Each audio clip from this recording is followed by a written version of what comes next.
ଶ୍ରାବଣର ଏହି ପବିତ୍ର ମାସରେ କୌଣସି ବି ଏକ ସୋମବାର ଦିନ ଶିବଲିଙ୍ଗରୁ ଉଠାଇ ଆଣନ୍ତୁ ଏହି ପବିତ୍ର ଜିନିଷ। ଭଗବାନ ଭୋଳାନାଥଙ୍କ କୃପାରୁ ଜୀବନର ସମସ୍ତ ଦୁଃଖ କଷ୍ଟରୁ ମିଳିଯିବ ମୁକ୍ତି। ଆପଣଙ୍କ ଜୀବନରେ ହେବ ଧନର ବର୍ଷା। ଆପଣ ବନିଯିବେ କୋଟିପତି। 22 ଜୁଲାଇ 2024କୁ ହେଉଛି ଶ୍ରାବଣ ମାସର ପ୍ରଥମ ସୋମବାର। ଭଗବାନ ଭୋଳାଶଙ୍କର ଏହି ଶ୍ରାବଣ ମାସରେ ଆମର ଭୂଲୋକକୁ ଅବତୀର୍ଣ୍ଣ ହେବେ। ତେବେ ଏହି ବର୍ଷ ଯେଉଁ ଶ୍ରାବଣ ମାସ ତାହା ଜୁଲାଇ 22 ତାରିଖରୁ ଆରମ୍ଭ ହେବ ଏବଂ ଅଗଷ୍ଟ 19 ତାରିଖରେ ଶେଷ ହେବ। ଏବଂ ଏହି ବର୍ଷ ଶ୍ରାବଣ ମାସର ବିଶେଷତ୍ୱ ହେଉଛି ଶ୍ରାବଣ ମାସଟି ଆରମ୍ଭ ହେଉଛି ସୋମବାରରେ ଏବଂ ଶେଷ ମଧ୍ୟ ହେଉଛି ସୋମବାରରେ। ବନ୍ଧୁମାନେ, ଶ୍ରାବଣର ପବିତ୍ର ମାସଟି ଭଗବାନ ଭୋଳାଶଙ୍କରଙ୍କୁ ଅର୍ପିତ ଅଟେ। କୁହାଯାଇଥାଏ ଯେ ଯେଉଁ ବ୍ୟକ୍ତି ଏହି ଶ୍ରାବଣ ମାସରେ ସଚ୍ଚା ହୃଦୟରେ ବିଧିବିଧାନ ପୂର୍ବକ ଭଗବାନ ଭୋଳାଶଙ୍କରଙ୍କର ପୂଜାର୍ଚ୍ଚନା କରିଥାଏ, ଭଗବାନ ଭୋଳାଶଙ୍କର ସେହି ବ୍ୟକ୍ତିଙ୍କର ସମସ୍ତ ମନସ୍କାମନାକୁ ପୂର୍ଣ୍ଣ କରିଥାନ୍ତି। ତେବେ ଶିବ ପୁରାଣ ଅନୁସାରେ ଏହି ଶ୍ରାବଣ ମାସର ପବିତ୍ର ମାସରେ କୌଣସି ବି ସୋମବାର ଦିନ ଯଦି କୌଣସି ବ୍ୟକ୍ତି ଶିବଲିଙ୍ଗ ଉପରୁ ଏହି ଗୁପ୍ତ ଜିନିଷଟି ନେଇ ଆସନ୍ତି, ସେମାନଙ୍କ ଜୀବନରେ କେବେ ବି ଦାରିଦ୍ର୍ୟତା ଆସିନଥାଏ ଏବଂ ତାଙ୍କ ଜୀବନରେ ଚାଲିଥିବା ସମସ୍ତ ଦୁଃଖ କଷ୍ଟ ଏବଂ ସମସ୍ୟାର ମଧ୍ୟ ଅନ୍ତ ହୋଇଥାଏ। ଆପଣମାନେ ନିଶ୍ଚୟ ଦେଖିଥିବେ, ଯେଉଁମାନେ ଶିବ ଭକ୍ତ ହୋଇଥାନ୍ତି ସେମାନେ ଏହି ଶ୍ରାବଣ ମାସରେ ପ୍ରଭୁ ଶିବ ଶଙ୍କରଙ୍କୁ ବିଭିନ୍ନ ରୀତିନୀତିରେ ପୂଜା ପାଠ କରିଥାନ୍ତି ଏବଂ ଭଗବାନ ଭୋଳାଶଙ୍କରଙ୍କର ଭକ୍ତିରେ ଲୀନ ହୋଇଯାଇଥାନ୍ତି। ଭଗବାନ ଶିବ ଶଙ୍କରଙ୍କ ଉପରେ ଜଳ ଅର୍ପଣ କରିଥାନ୍ତି, ବିଭିନ୍ନ ଉପାୟର ପାଳନ କରିଥାନ୍ତି ଏବଂ କାଉଡ଼ି ଯାତ୍ରା ମଧ୍ୟ କରିଥାନ୍ତି, ଯାହାଫଳରେ ସେମାନଙ୍କୁ ଭଗବାନ ଭୋଳାଶଙ୍କରଙ୍କର ଆଶୀର୍ବାଦ ମିଳିପାରୁ। ଏବଂ ଶ୍ରାବଣ ମାସର ପ୍ରତ୍ୟେକ ସୋମବାରର ଏକ ଅଲଗା ଏବଂ ବିଶେଷ ମହତ୍ତ୍ୱ ରହିଥାଏ। ମାନାଯାଏ ଯେ ଏହି ଶ୍ରାବଣ ମାସରେ ପ୍ରତ୍ୟେକ ସୋମବାରରେ ଯେଉଁ ବ୍ୟକ୍ତି ଭଗବାନ ଭୋଳାଶଙ୍କରଙ୍କ ନିମନ୍ତେ ବ୍ରତ ପାଳନ କରିଥାନ୍ତି, ତ ଭଗବାନ ଭୋଳାଶଙ୍କରଙ୍କର କୃପା ସେହି ବ୍ୟକ୍ତିଙ୍କ ଉପରେ ସର୍ବଦା ରହିଥାଏ। ସ୍ୱୟଂ କାଳ ମଧ୍ୟ ସେହି ବ୍ୟକ୍ତିଙ୍କର କୌଣସି କ୍ଷତି କରିପାରିନଥାଏ। ଭଗବାନ ଭୋଳାନାଥଙ୍କର କୃପାରୁ ସେହି ବ୍ୟକ୍ତିଙ୍କ ଜୀବନରେ ଏକ ସକାରାତ୍ମକ ପରିବର୍ତ୍ତନ ହୋଇଥାଏ ଏବଂ ସମସ୍ତ କାର୍ଯ୍ୟରେ ସେହି ବ୍ୟକ୍ତିଙ୍କୁ ସଫଳତା ମଧ୍ୟ ପ୍ରାପ୍ତ ହୋଇଥାଏ।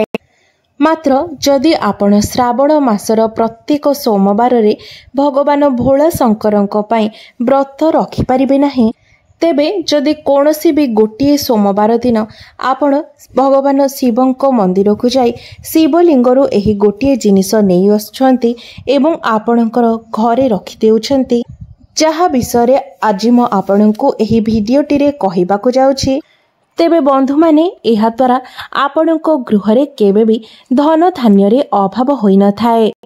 ଏହା ସହିତ ଆପଣଙ୍କୁ ଆପଣଙ୍କ ଜୀବନରେ ଚାଲିଥିବା ସମସ୍ତ ଦୁଃଖ କଷ୍ଟ ଏବଂ ସମସ୍ୟାରୁ ମଧ୍ୟ ମୁକ୍ତି ମିଳିଯିବ। ଭଗବାନ ଭୋଳାନାଥଙ୍କର ଅସୀମ କୃପା ଆପଣଙ୍କ ଉପରେ ସଦା ସର୍ବଦା ପାଇଁ ରହିବ। ଆପଣ ତ ଏହି କଥା ନିଶ୍ଚୟ ଜାଣିଥିବେ ଯେ ଯେଉଁ ବ୍ୟକ୍ତିକୁ ସ୍ୱୟଂ ମହାଦେବଙ୍କର ଆଶୀର୍ବାଦ ମିଳିଯାଇଥାଏ, ସେହି ବ୍ୟକ୍ତିର ସ୍ୱୟଂ କାଳ ମଧ୍ୟ କୌଣସି କ୍ଷତି କରିପାରିନଥାଏ। ତେବେ ବନ୍ଧୁମାନେ, ସବୁଠାରୁ ପ୍ରଥମ ଉପାୟଟି ହେଉଛି, ଯଦି ଆପଣଙ୍କର ଯୋଗ୍ୟତା ଥିବା ସତ୍ତ୍ୱେ ମଧ୍ୟ ଆପଣଙ୍କୁ ଚାକିରି ମିଳିପାରୁନାହିଁ, ଆପଣ ଅନେକ ଥର ଚାକିରି ପାଇଁ ପ୍ରସ୍ତୁତି କଲା ପରେ ମଧ୍ୟ ସେଥିରେ ଆପଣ ବିଫଳ ହେଉଛନ୍ତି, ତେବେ ଏହି ଉପାୟଟି ଆପଣଙ୍କର ଚାକିରି ପ୍ରାପ୍ତି ପାଇଁ ରାମବାଣ ପରି କାର୍ଯ୍ୟ କରିବ। ତେବେ ଏଥିପାଇଁ ଶ୍ରାବଣର କୌଣସି ବି ସୋମବାର ଦିନ ଆପଣଙ୍କୁ ବ୍ରହ୍ମ ମୁହୂର୍ତ୍ତରୁ ଉଠିବାର ଅଛି। ତାପରେ ଆପଣ ନିଜର ସ୍ନାନ କାର୍ଯ୍ୟ ସମାପନ କରି ଗୋଟିଏ କାଚର ଶିଶି ନେଇଯିବେ। ତା ମଧ୍ୟରେ ଆପଣ ଗୋଲମରିଚ ଭରିଦେବେ। ଏହି ଗୋଲମରିଚଟି ଭଗବାନ ଶିବ ଶଙ୍କରଙ୍କର ଅତ୍ୟନ୍ତ ପ୍ରିୟ ହୋଇଥାଏ। ଭଗବାନ ଶିବ ଶଙ୍କରଙ୍କର ପୂଜାରେ ଯଦି ଗୋଲମରିଚର ବ୍ୟବହାର କରାଯାଏ, ତ ସେହି ପୂଜାଟି ଶୀଘ୍ର ହିଁ ସଫଳ ହୋଇଥାଏ। तापरे आपण गोटे लोटारे जल भरी नियंतु एवं सेथिरे किछि गंगा जल मिसाई दियंतु। तापरे सेही एक लोटा जल एवं सेही गोलमरीचर शीशी को ने आपण कोनोसी भी शिव मंदिर को जांतु। तापरे आपण शिवलिंग रे उत्तर दिग को मुख करी सेही समस्त जल को शिवलिंग उपरे अर्पण करंतु। जेतेबेले आपण संपूर्ण जल अर्पण करि सारिबे तापरे सेही शिशिटी को आपण शिवलिंग रे छुआई निज घर को नहीं आसंतु। तापरे सेही गोलमरीचर शीशी को आपण निज पूजा घरे रखी दियंतु। एवं जेतेबेले भी आपण कोनोसी इंटरव्यू पाई जाउछंती किंबा कोनोसी भी कॉम्पिटिटिव एग्जाम देबा पाई जाउछंती सेतेबेले सेही गोलमरीच शीशी रु गोटे गोलमरीच आपणकर पॉकेट रे रखिकी जांतु। एवं तापरे आपण इंटरव्यू किंबा एग्जाम देबा पाई जांतु। देखिबे चाकरी मिलिबारे आपणकर जे बाधा विघ्न सृष्टि हेउथिला सेही बाधा विघ्न आउ आपणक पाई आसीबो नाही एवं आपणक योग्यता अनुसारे आपणको चाकरी मध्य प्राप्त होई जिवो।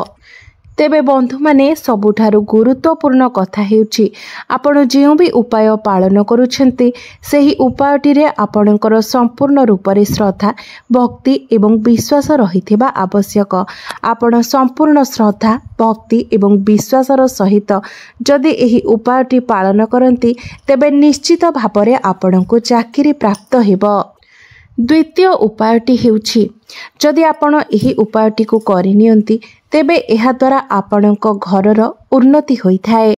तेबे बंधु माने जदि आपणक गृहरे भगवान शिव शंकर एवं माँ पार्वतींकर मूर्ति किंबा फोटो नाही किंबा शिवंकर संपूर्ण परिवारर कोनोसी मूर्ति किंबा फोटो नाही तेबे आपण जदि एही श्रावण मासर पवित्र मासरे शिव शंकरंकर संपूर्ण परिवारर मूर्ति किंबा फोटो आपणकर गृहरे स्थापन करंती तेबे आपणक उपरे भगवान शिव शंकरंकर अशेष कृपा दृष्टि रहिथाए।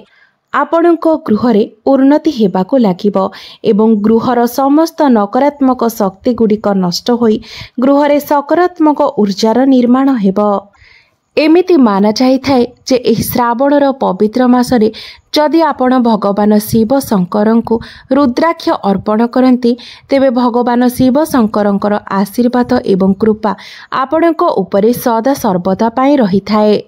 तेबे बंधु माने एही श्रावण मासर कोनोसी भी एक सोमवार दिन आपण एक रुद्राक्षर माळ एवं गोटे लोटा कंचा क्षीर नै शिव मंदिर को जांतु एवं प्रथमे आपण शिवलिंग रे एक लोटा कंचा क्षीर अर्पण करंतु।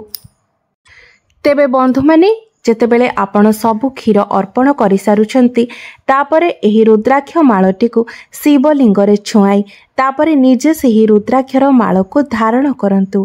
एपरि करिबा द्वारा आपणको भगवान शिव शंकरंकर साक्षात कृपा प्राप्त होइथाय। माना जाइथाय जे जेतेबेले भगवान शिव शंकरंकर लुह एही भूलोकरे पड़िथिला सेतेबेले सेही लुह रुद्राक्षर रूप धारण करिथिला।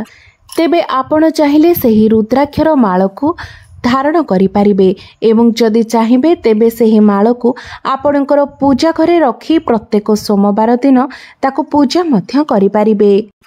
एही उपायटी करिबा द्वारा आपणकर एवं आपणक परिवार रे समस्त सदस्य मानक जीवन रे एक सकारात्मक परिवर्तन आसीथाए। भगवान भोलानाथଙ୍କ आशीर्वादरु आपण माने आपणଙ୍କ जीवनरे बहुत आगको मध्य जाई पारिबे।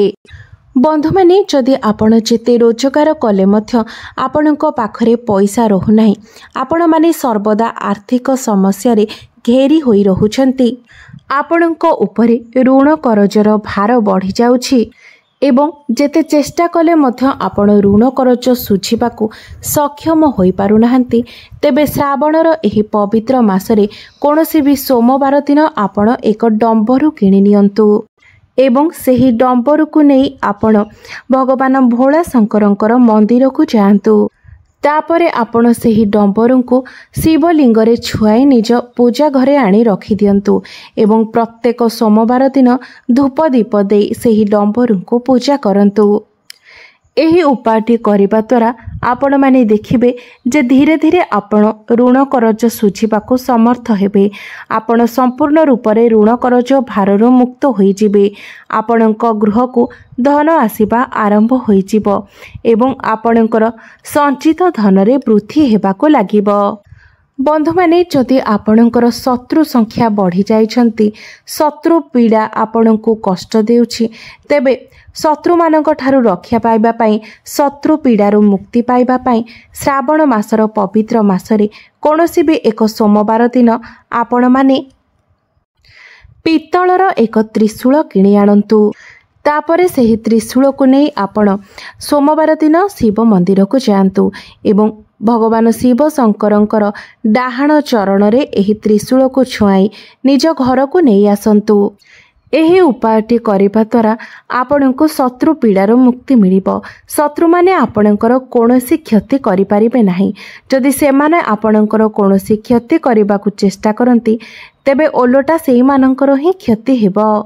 ବନ୍ଧୁମାନେ, ଯଦି ଦୁର୍ଭାଗ୍ୟ ଆପଣଙ୍କର ପିଛା ଛାଡ଼ୁନାହିଁ, ପ୍ରତ୍ୟେକ କାର୍ଯ୍ୟରେ ଆପଣ ବିଫଳ ହେଉଛନ୍ତି ଏବଂ ଆପଣମାନେ ଚାହୁଁଛନ୍ତି ଆପଣଙ୍କର ଦୁର୍ଭାଗ୍ୟ ସୌଭାଗ୍ୟରେ ପରିଣତ ହୋଇଯାଉ, ଆପଣଙ୍କୁ ପ୍ରତ୍ୟେକ କାର୍ଯ୍ୟରେ ସଫଳତା ପ୍ରାପ୍ତି ହେଉ, ତେବେ ଶ୍ରାବଣର ଏହି ପବିତ୍ର ମାସରେ କୌଣସି ବି ସୋମବାର ଦିନ ଆପଣ ଏକ ମୟୂର ପଙ୍ଖ କିଣିକି ଆଣନ୍ତୁ ଏବଂ ସେହି ମୟୂର ପୁଚ୍ଛକୁ ଆପଣ ଶିବ ମନ୍ଦିରକୁ ନେଇ ତାପରେ ଆପଣଙ୍କର ଘରେ ପୂଜା ଘରେ ଆଣି ରଖିଦିଅନ୍ତୁ। ମାନାଯାଇଥାଏ ଯେ ଯଦି ଶ୍ରାବଣ ମାସରେ ଆପଣ ମୟୂର ପୁଚ୍ଛ ଆଣି ଆପଣଙ୍କର ଘରେ ରଖନ୍ତି, ତେବେ ଆପଣଙ୍କର ଭାଗ୍ୟୋଦୟ ହୋଇଥାଏ। ଆପଣଙ୍କର ଦୁର୍ଭାଗ୍ୟ ସୌଭାଗ୍ୟରେ ପରିଣତ ହୋଇଯାଇଥାଏ। ଯଦି କୁଣ୍ଡଳୀରେ କାଳସର୍ପ ଦୋଷ ଥାଏ, ତେବେ ତାହାର ମଧ୍ୟ ନିବାରଣ ହୋଇଥାଏ। ଆପଣ ଆପଣଙ୍କ ଜୀବନରେ ଉନ୍ନତି କରିବାକୁ ଲାଗିଥାନ୍ତି। ଏହା ବ୍ୟତୀତ ଶ୍ରାବଣ ମାସର ସୋମବାରରେ ଯଦି ଆପଣ ଶିବଲିଙ୍ଗରେ ଦୁବ ଅର୍ପଣ କରିଥାନ୍ତି, ତେବେ ଆପଣଙ୍କୁ ସମସ୍ତ ପ୍ରକାରର ଭୌତିକ ସୁଖର ପ୍ରାପ୍ତି ହୋଇଥାଏ। ଆପଣଙ୍କୁ ଭଗବାନ ଗଣେଶଙ୍କର ମଧ୍ୟ ଆଶୀର୍ବାଦ ପ୍ରାପ୍ତି ହୋଇଥାଏ। ଆପଣଙ୍କର ଦାରିଦ୍ର୍ୟତା ସବୁଦିନ ପାଇଁ ଦୂର ହୋଇଯାଇଥାଏ। ତ ବନ୍ଧୁମାନେ, ମୋର ଏହି ଭିଡ଼ିଓଟି ଯଦି ଆପଣମାନଙ୍କୁ ଭଲ ଲାଗିଥାଏ, ତେବେ ଭିଡ଼ିଓଟିକୁ ଲାଇକ୍ କରି ଚ୍ୟାନେଲଟିକୁ ସବସ୍କ୍ରାଇବ୍ କରିଦେବେ ଏବଂ କମେଣ୍ଟ ବକ୍ସରେ ହର ହର ମହାଦେବ ନିଶ୍ଚୟ ଲେଖିବେ।